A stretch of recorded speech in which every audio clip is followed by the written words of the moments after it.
కార్తీక పురాణం 4వ అధ్యాయము. జనకుడు ఇంకనూ తన సందేహాలను ఇట్లు చెప్తున్నాడు. వశిష్ఠ మహర్షి, మీరు ఇంతవరకు కార్తీక మహత్యాన్ని అసాధారణ రీతిలో చెప్పారు. ఈ వ్రతం ఎట్లు చేయాలో, ఏ సంకల్పం చెప్పుకోవాలో, ఏ దానాలు చేయాలో కూడా తెలియచేయండి అని అడిగాడు.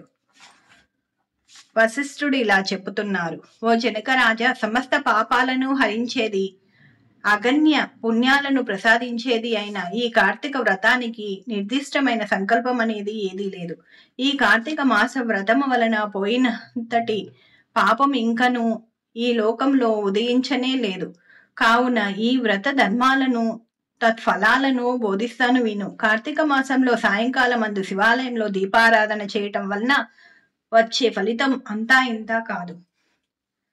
అది ఇంత అని చెప్పుటకు అలవి కానిది. శివాలయ గోపుర ద్వారం ముందు కాని, శిఖరమందు కాని, శివలింగ సన్నిధిలో కాని దీపారాధన చేయటం వలన సర్వ పాపాలు నశించిపోతాయి. అయితే దీపారాధన ఆవు నేతితో కాని, నువ్వుల నూనెతో కాని, ఇప్ప నారింజ నూనెలతో కాని సమర్పించాలి. అట్టి దీపారాధన చేసిన వాళ్ళు అనంత కోటి పుణ్యాన్ని పొందుతారు. ఇదంతా కార్తీక మాసంలో శివాలయంలో చేయాలి. ఏమీ చేయలేని వారు చివరకు ఆముదపు దీపాన్నైనా సమర్పిస్తే అత్యంత పుణ్యవంతులవుతారు. చివరకు గొప్ప కోసం, బడాయి కోసం ఆడంబరంతో దీపారాధన చేసిన పుణ్యాత్ములే అవుతారు. ఈ కార్తీక మాస దీపానికి అంతటి ప్రాముఖ్యత ఉంది. మరి దీనికి ఉదాహరణగా ఒక మంచి కథ చెబుతాను వినుము అంటూ చెప్పసాగాడు వశిష్ఠ మహర్షి. కార్తీక దీపారాధన మహిమ. పూర్వము పాంచాల దేశాన్ని పాలించే రాజు ఒకడు ఉండేవాడు. అతడు మిక్కిలి ధనవంతుడై కుబేరుని మించిన ఆస్తితో తులతూగేవాడు. ఎంత ఉంటే ఏమి, ఆ రాజుకు సంతానం లేదు. సంతానలేమితో అతడు కృషించిపోసాగాడు. సంతానం కోసం శివుని గురించి తపస్సు చేయసాగాడు. కొంతకాలానికి పిప్పలుడు అనే మహర్షి వచ్చి, రాజా, సంతానం కోసమే అయితే నీవింతటి ఘోర తపస్సు చేయని అవసరం లేదు. కార్తీక మాసంలో శివప్రీతికై కార్తీక వ్రతం ఆచరించాలి. శివప్రీతికై వ్రతం ఆచరించే బ్రాహ్మణులను దీపదానాలతో దక్షిణలతో సంతృప్తిని గావించాలి. అట్లు చేస్తే చాలు, నీకు సంతానం కలుగుతుంది అని చెప్పాడు. పిప్పలుడు చెప్పినట్లు ఆ పాంచాల రాజు తన రాజ్యమునకేగి కార్తీక వ్రతం ఆచరించాడు. బ్రాహ్మణులను దీపదాన దక్షిణలతో సంతృప్తులను గావించాడు. శివుడు ప్రీతిపాత్రుడయ్యాడు. ఆ మరుసటి నెలల్లోనే కార్తీక వ్రతమహత్యము వలన మహారాణి నెల తప్పినది. ఒక మంచి శుభముహూర్తాన పన్నంటి బిడ్డను ప్రసవించినది. రాజదంపతులు ఆ బిడ్డను సత్రాజిత్తు అనే నామకరణం చేశారు.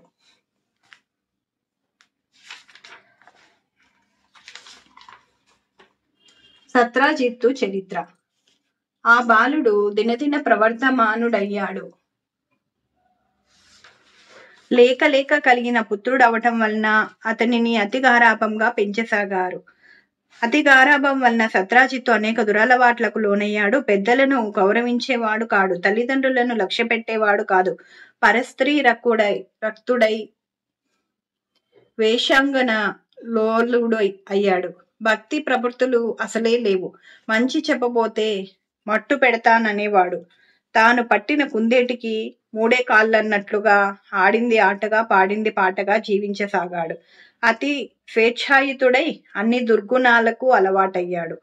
అటువంటి సత్రాజిత్తుకు ఒకనాడు ఒక అద్భుత సౌందర్య రాశి అయిన ఒక బ్రాహ్మణుని భార్య ఎదురైంది. ఆమె యొక్క అరటి దోనెల వంటి తొడలను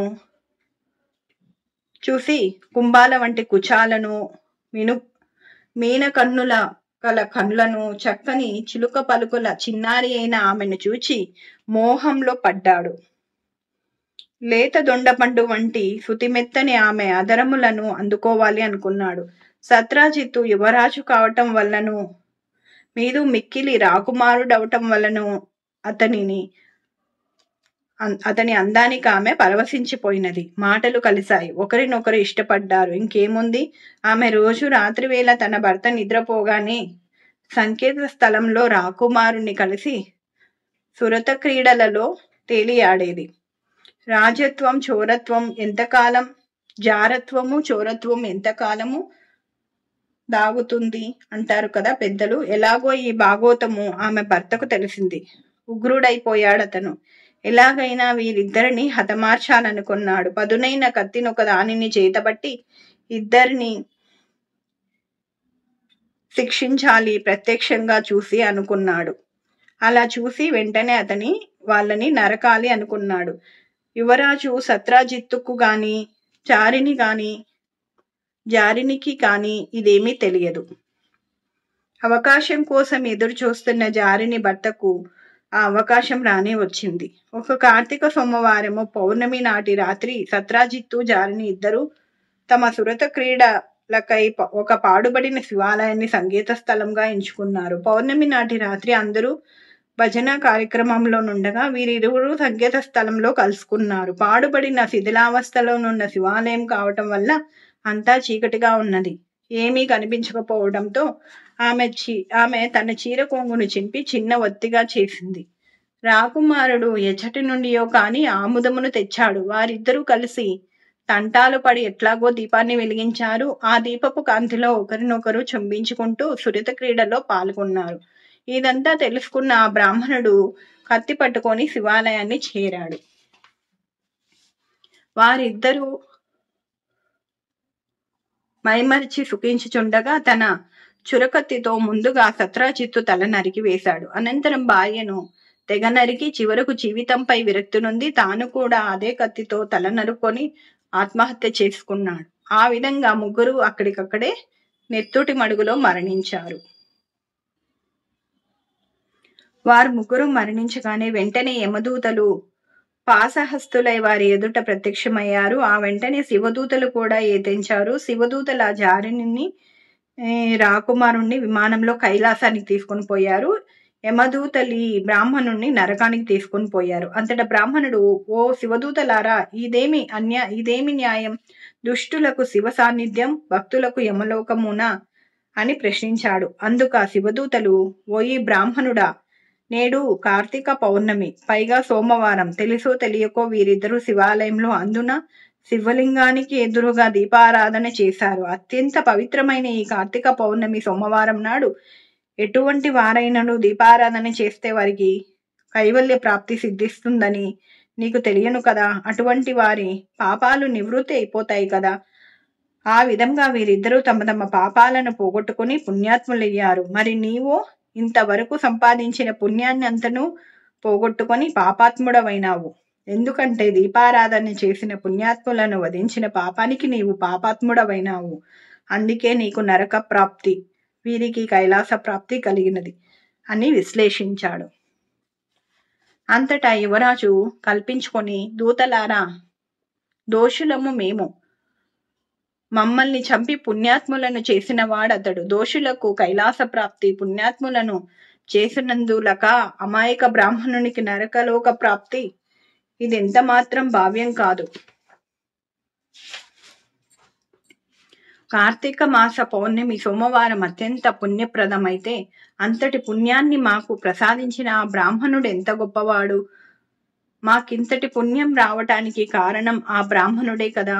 మీకు దీపారాధన పుణ్యమే ముఖ్యమైనచో మేము ఒత్తి తైలముల పుణ్యమును మేముంచుకొని దీపారాధన చేసిన పుణ్యాన్ని ఆ బ్రాహ్మణునికే దారపోస్తున్నాము చూడండి అంటూ దారపోయగా ముగ్గురు పుణ్యాత్ములైపోయారు. యమదూతల నుండి ఆ బ్రాహ్మణుణ్ణి కూడా విడిపించి ముగ్గురిని కైలాసానికి తీసుకొని పోయారు ఆ శివదూతలు. కావున జనకరాజా, కార్తీక మాసంలో తప్పనిసరిగా శివాలయంలో కానీ విష్ణువాలయంలో కానీ దీపారాధన చేసి తీరాలి. కార్తీక మాసంలో నెల పొడుగున దీపారాధన చేయువారు జ్ఞానులై మోక్షప్రదమునందుగలరు.